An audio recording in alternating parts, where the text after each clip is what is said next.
The Counter-Trafficking in Persons Unit has assisted 156 TIP victims in 2018 and referred 93 to other facilities for support. This was disclosed by Deputy Director of Social Services Abiki Samuels on Wednesday morning as the TIP Task Force launched the National Plan of Action for the Prevention and Response to TIP 2019-2020.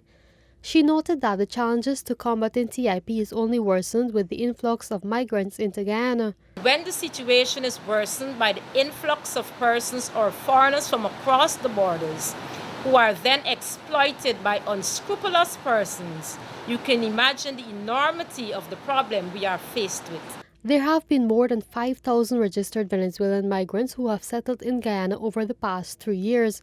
The action plan launched on Wednesday focuses a lot on awareness as a way of empowering persons to speak out. Can't really coerce somebody who has suffered from smuggling or trafficking, but you can just cajole them and you can persuade them and plead with them to testify and to tell us. And when they do that too, they help our data pool as to who are the culprits.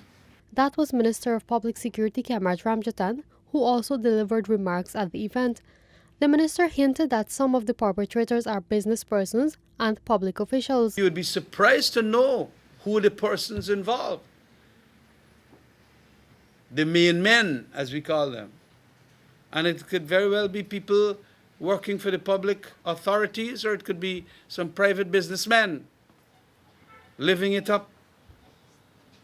And then ask them where they get the money from and so on. This is where they get it. But it is so secretive, and then they shut up the witnesses. And that is why we have to get victim services to tell them, please speak out.